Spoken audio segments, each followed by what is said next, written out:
Hello and welcome to the Awesome 180 channel. I'm Ashton Doctor, your habit coach. Today we're going to be talking about fears. And this is one of the questions I get asked every single time I do one of these Ask Me Anythings on Instagram. I have no idea what it is with you guys asking me, what is it that I fear? Like, why? And it's so interesting because this is a topic that I actually worked on a lot on myself.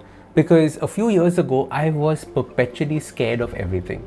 I had gone through an event in my life that had given me PTSD, post-traumatic stress disorder. I was constantly fearful. I had these wild, fears running in my mind. And it is so interesting because when I talk to people, they are going through something very similar. Maybe you are too. So let's first break it down and understand what it is. And then I'll tell you or share with you my journey on how I not conquered fear, because conquering is the wrong word, but how I made peace with fear, how I used fear, how I work with fear. And that is the way to think about it. So fear is what? Fear is nothing but your imagination. Fear is nothing but your mind running amok, your mind running wild, your mind being creative, your mind coming up with different ideas, different scenarios. Fear is always about things that don't exist currently, but could possibly exist. You see, when something already has happened, there's no fear about it, right? It's already happened. But it is that what if, it is that maybe it could, that is what deals with fear.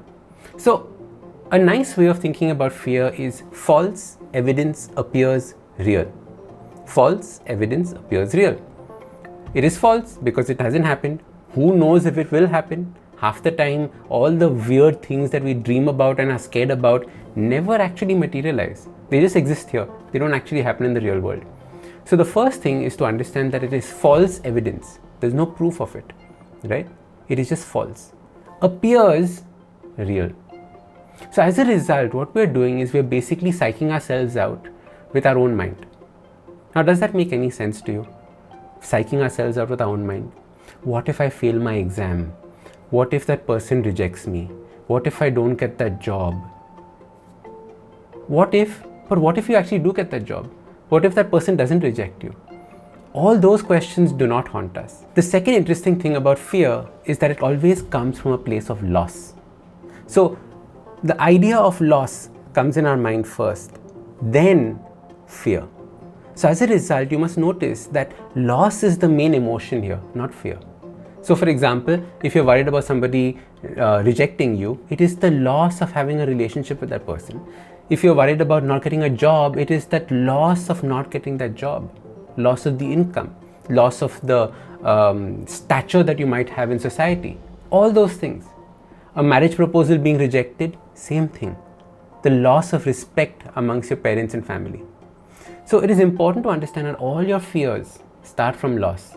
Loss of life, loss of a relationship, somebody else passing away, the loss of time that you would have with them, the loss of the laughs, the loss of sharing and caring, all those things. So fear always comes from a place of loss. And once you understand this, you can very quickly say, am I losing something here? Half the time it's just your mind making up excuses that you're going to lose it, but you're not really losing anything. It is called a notional loss. So for example, many businesses in this last year had notional losses, which means that in their business plan, they had budgeted that they would make X amount of profit, say 10 lakhs profit, but they only ended up making 2 lakhs profit. Did they technically make a loss? No, but they made a notional loss of 8 lakhs. Do you understand the difference? And people are beating themselves out about this part that they lost what could have been there. But in reality, it wasn't there. It wasn't a real loss. And half the time, the things that we fear are these kind of notional losses. We never had it to begin with. So how could you lose it? Let me give you an example. You've been dying to go up to your crush and ask her out on a date. Okay? You want to ask her out, you want to date her, you want to do all these things. So where is the loss here? If she says no, she was never yours as a partner to begin with to lose. So where did the loss come from?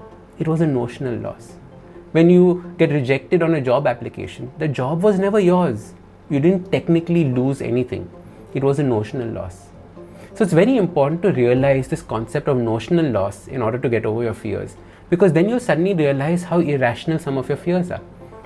If I never had it, how could I lose it?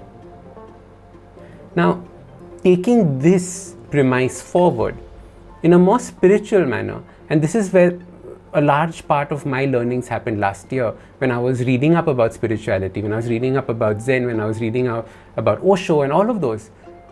A large part of loss is what we don't know or realize is owned by us. Let me put it another way. Technically, you own nothing. You don't own this body, because after you die, this body is going to go back to this earth. You don't own any of the wealth that you have, the books that you have, the cars that you have, because after you die, it's all going to go away. What do you really own? Your reputation? You don't own it. What is it that you own? If you don't own something, how can you lose something? And I know this concept might be very, very difficult for some of us to digest, because we are so used to the concept of accumulation. Mine, mine, mine, mine, mine. This is mine, this is mine, this is mine. But technically nothing is yours. You are just a custodian of it. You are just a caretaker of it. It will come today, it will go tomorrow. Today you are here, tomorrow you are not. So what is it that you are losing? And this is such a powerful thought, because once this thought truly gets germinated inside you and its roots deep dig into you, you will realize that there is nothing really to be fearful of. All the money you have could go tomorrow, nothing's going to change. Your wife might leave you, your kids might leave you, nothing's going to change. They were not yours to begin with. It's important to get this into our head. Then we say, but Ashton, what about things like fear of pain, fear of getting hurt? Of course, those are valid things. We're not a Buddhist monk yet where you can cut us and we won't feel pain. I know, baby steps, but this is the journey that we should be on.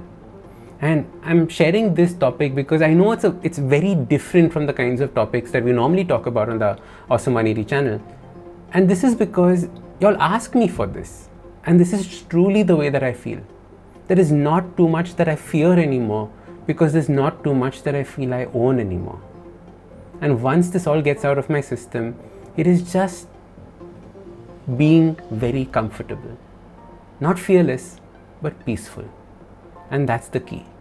Fearlessness is associated with warriors and brave people. I'm just saying, be peaceful, because your mind should not be agitated by this constant fear, false evidence appearing real, notional losses that aren't real losses. Nothing to lose at the end of the day. So think about it this way, and imagine if you could make not being fearful of things a habit. You know, when someone shouts at you, we immediately go into this trap of being fearful. Why? Because we're feeling that our loss of reputation, our loss of respect exists.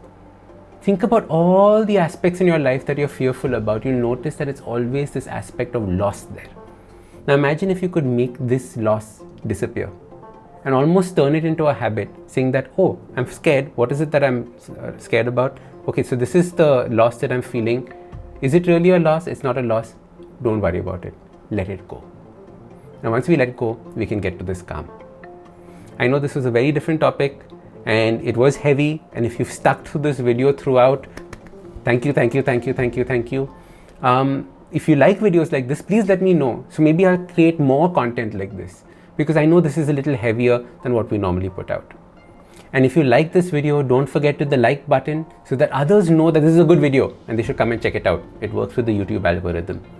Okay, I'm Ashton Doctor, your habit coach. And remember, awesome lives, they start with awesome habits. Actually, awesome lives also start with not being fearful. So maybe that's a place for you to start.